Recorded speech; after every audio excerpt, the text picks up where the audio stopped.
Mungkin kita berpikir terkait mengapa Presiden Jokowi selalu menghadirkan Yasona dalam kursi kabinetnya.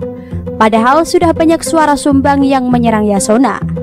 Tak hanya dari kubu yang terkenal sebagai lawan politik Jokowi, pendukung Jokowi pun tidak sedikit yang menyerang Yasona yang saat ini duduk sebagai Menteri Hukum dan HAM dengan berbagai pernyataan bahwa ia tak perform di kabinet dan lain sebagainya.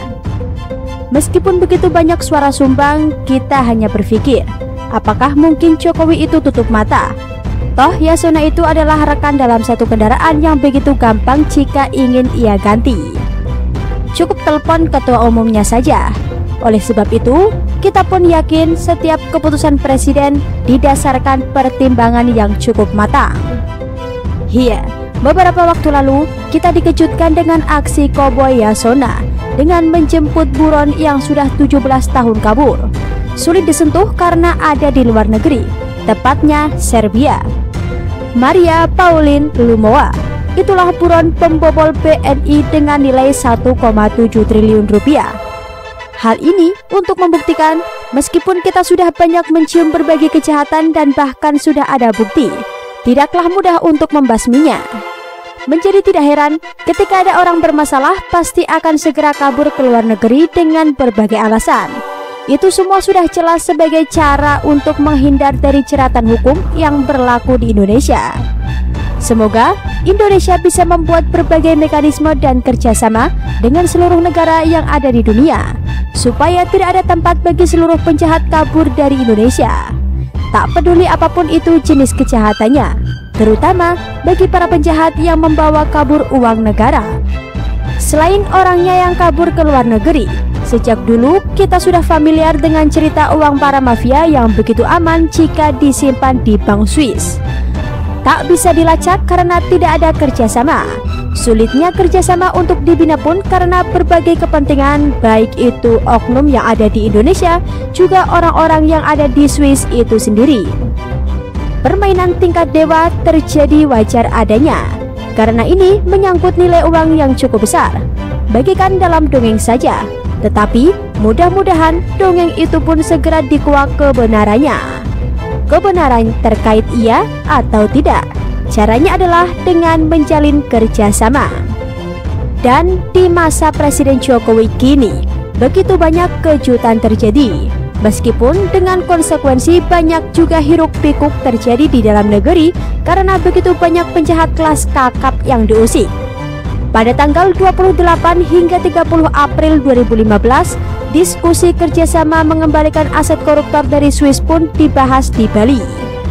Pada 30 hingga 31 Agustus 2017, digelar perundingan kedua di Bern, Swiss pun digelar kembali. Perundingan tersebut tentu saja tidak gampang dan sangat alot. Untung dan rugi pasti dipertimbangkan oleh Swiss. Power Indonesia di mata dunia pun sudah pasti akan menjadi sorotan. Jika dianggap lemah dan tak berdaya, tak mungkin Swiss mau mengembalikan aset hasil kejahatan orang-orang Indonesia yang berada di sana. Indonesia dipandang oleh dunia. Itu adalah fakta jika kerjasama pengembalian aset hasil kejahatan bisa disepakati, dan itu tidak dapat dipungkiri. Kesepakatan baik ini sudah kita dengar tetapi belum ada eksekusi, karena ada hal lain yang juga harus disepakati, yaitu terkait cara pengembaliannya.